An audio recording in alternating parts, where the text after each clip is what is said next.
हम आ चुके हैं एक नई अपडेट लेकर। अपडेट जाने से पहले आपने अभी तक हमारे चैनल को सब्सक्राइब नहीं किया तो सब्सक्राइब जरूर कर लेना और वीडियो को एक लाइक ज़रूर कर देना और प्यारी सी कमेंट करना मत भूलना। तो मिहिका यहाँ पर इशिता को अपने घर लेकर आती है। यहाँ पर इशिता बहुत बीमार हो चुकी होती है क्योंकि उसे पैर में भी चोट लग गई होती है। यहाँ पर मिहिका उसे कहती है कि आका तुम थोड़ा सा कुछ खा लो, पहले तुम फ्रेश हो जाओ फिर थोड़ा सा खा लो, तुम्हारी तबीयत बहुत ख़राब हो चुकी है। यहाँ पर मिहिका रूही के लिए काफ़ी सारे खिलौने मंगवाती है और रूही से कहती है कि बेटा मैंने तुम्हारे लिए काफ़ी सारे खिलौने मंगवाए हैं, पहले तुम ये शेक पी लो और फिर बाद में खेलना। तभी रूही काफ़ी खुश हो जाती है और कहती है कि आपने मेरे लिए इतने सारे खिलौने मंगवाए हैं, मैं बहुत खुश हूँ और मैं खेलूँ। तभी यहाँ पर निशिता कहती है कि बेटा पहले आप खाना खा लो फिर बाद में खेलना। तभी यहाँ पर निशिता उठने ही लगती है। तभी उसके पैर में बहुत दर्द होता है और वो उसे चला भी नहीं जाता। यहाँ पर मिहिका कहती है कि आका तुम्हें तो बहुत बुखार है, तुमने तो बताया नहीं। यहाँ पर वो डॉक्टर को बुलाती है और इशिता से कहती है कि तुम अब मेरे रूम में चलो। तभी यहाँ पर डॉक्टर आकर चेक करता है तो बुखार बहुत बढ़ चुका होता है। डॉक्टर कहता है कि इन्हें अब आराम की ज़रूरत है, इसे आराम करने दो और मैं कुछ मेडिसिन लिख कर देता हूँ वो मंगवा लेना। तभी यहाँ पर डॉक्टर कहता है कि रूही बेटा आप मम्मा को बहुत तंग करते हो ना, इसीलिए उनको बुखार आया। तभी इशिता कहती है कि नहीं, मेरी बेटी बहुत गुड गर्ल है, वो कभी मुझे परेशान नहीं करती। रूही और इशिता दोनों बात कर रहे होते तभी डॉक्टर एक पर्ची देता है और कहता है कि ये दवाई मैंने लिख कर दी है, ये दवाई मंगवा लेना, अभी मैं चलता हूँ, ये दवाई लेने के बाद आपको आराम लगेगा। तभी रूही कहती है कि मम्मा आप जल्दी ठीक हो जाओ ना, आप ऐसी बीमार मुझे अच्छी नहीं लगती। यहाँ पर मिहिका नीचे चली जाती है डॉक्टर के साथ। तभी यहाँ पर शगुन चली आती है। मिहिका डर जाती है कहीं शगुन रूही को और इशिता को यहाँ पर देख ना ले। शगुन कहती है कि मेरे कुछ ज़रूरी कागजात यहाँ पर रह चुके हैं। यहाँ पर मिहिका कहती है कि तुम्हारे कोई कागजात नहीं है, अशोक भी घर पर नहीं है, जाओ यहाँ से, बाद में आना, जब अशोक आ जाएगा तब आना। यहाँ पर शगुन कहती है कि नहीं, मैं मेरे कागजात जो है डॉक्यूमेंट वो लेकर ही जाऊंगी, तुम कितना भी मुझे रोक लो। और तुम इतना पसीना पसीना क्यों हो रही हो, मैं तो कागजात ही लेने आई हूँ ना।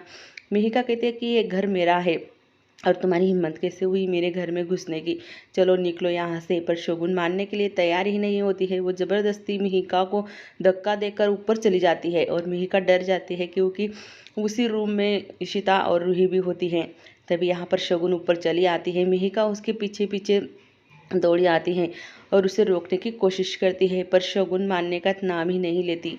शगुन जैसे ही रूम में आती है तो वहाँ पर रूही और इशिता नहीं होते हैं। तभी यहाँ पर मिहिका को थोड़ा सा वो डर जाती है कि आका और रूही कहाँ पर गई। यहाँ पर तो थे दोनों, दो के दोनों। यहाँ पर जल्दी जल्दी मिहिका उससे कहती है कि निकलो यहाँ से, नहीं तो मैं पुलिस को फ़ोन लगा दूँगी। शगुन कहती है कि हाँ हाँ अब तो मैं यहाँ से जा रही हूँ, पर बाद में जब आऊँगी तब मेरे कागजात में लेकर जाऊँगी। यहाँ पर रूही की बैग होती है जो सोफे के पीछे। मिहिका की नज़र पड़ती है कि कहीं इसकी नज़र ना पड़ जाए और ये कहीं रूही की बैग ना देख ले और ये तो हंगामा कर देंगी। यहाँ पर मिहिका उसे ज़बरदस्ती अपने रूम से निकालती है और कहती है कि निकलो, नहीं तो मैं पुलिस को बुला लूँगी। यहाँ पर शगुन थोड़ी सी डर जाती है पुलिस का नाम सुनकर और वहाँ से चली जाती है। जब तक नीचे आती है वहाँ पर सोफा के पास उसे रूही के बूट नज़र आते हैं और वो पहचान लेती है अपनी बेटी के बूट। कहती है कि ये तो रूही को मैंने ही दिलाए थे, रूही और इशिता यहीं पर छुपे हैं ना, तुम मुझसे झूठ बोल रही हो, चलो बाजू हटो, मुझे चेक करना है तुम्हारा घर। मिहिका कहती है कि निकलो यहाँ से, नहीं तो मैं तुम्हें धक्के मार कर निकालूंगी।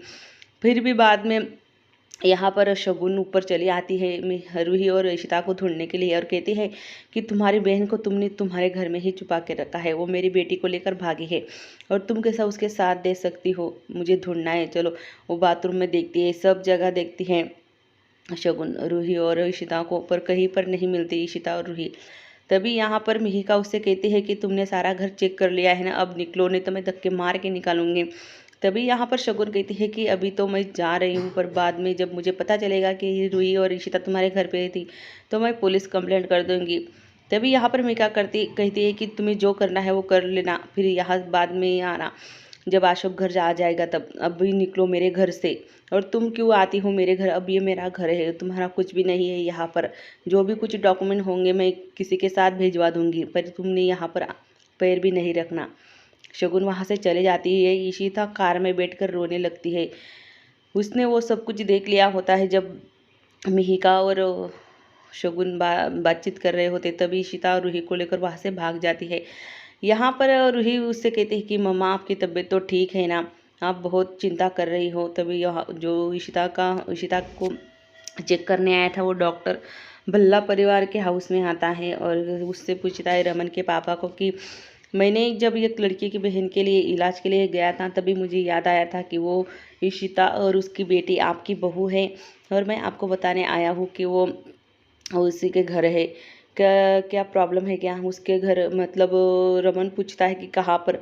तभी यहाँ पर डॉक्टर कहता है कि अशोक खन्ना के घर पे मैंने देखा था और मैं ही वहीं से आया हूँ।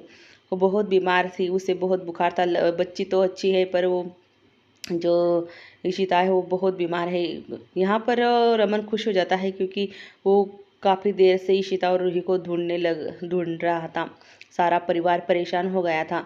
तभी यहाँ पर इशिता एक होटल में रूम लेती है, वहीं पर रूही और इशिता रहते हैं। रूही कहती है कि मम्मा हम यहाँ पर कितनी देर तक रहेंगे। तभी इशिता कहती है कि बेटा हम आज रात यहाँ पर ही रहेंगे और मुझे थोड़ा सा आराम करना है, बस तुम भी आराम करो। यहाँ पर रमन जैसे ही अशोक के घर आता है वो मिहिका से पूछता है कि मिहिका इशिता और रूही कहाँ है। मिहिका कहती है कि जीजू वो तो चली गई यहाँ से। यहाँ पर रमन कहता है कि तुम झूठ मत बोलो, यहीं पर है, मुझे सब कुछ पता है। तभी यहाँ पर जो सब कुछ हुआ था वो मिहिका बताती है। हाँ दीदी मेरे आका मेरे साथ ही आई थी यहाँ पर शगुन आने के बाद वो यहाँ से चली गई और मुझे भी पता नहीं वो कब चली गई। ज़रूर आका ने ये सब कुछ सुन लिया था जब शगुन यहाँ पर हंगामा कर रही थी, इसी वजह से वो रूही को लेकर यहाँ पर से भाग गई और अपने कपड़े भी यहीं पर, सामान भी यहीं पर छोड़ के गई। तभी रूही का फ़ोन आता है होटल से और इशिता बीमार है, इसीलिए वो रूही फ़ोन लगाती है अपने पापा को कि तुम जल्दी आ जाओ पापा, मम्मी बहुत बीमार है। यहाँ पर रमन आता है, अपनी बेटी को गले लगाकर बहुत रोता है और रूही कहती है कि मम्मा की तबीयत बहुत ख़राब हो चुकी है, वो अपनी आंखें भी नहीं खोल रही है। तभी रमन इशिता को देखता है और रोने लगता है और कहता है कि इशिता तुम ऐसे घर होकर इधर बदर क्यों भटक रही हो, देखो ना रूही की हालत रो रो कर कितनी बुरी हो चुकी है और तुम्हें भी कितना बुखार है। पर यहाँ पर इशिता को कुछ भी समझ में नहीं आ रहा है, वो अपनी आँख भी नहीं खोल रही है जब तक यहाँ पर रात हो चुकी होती है।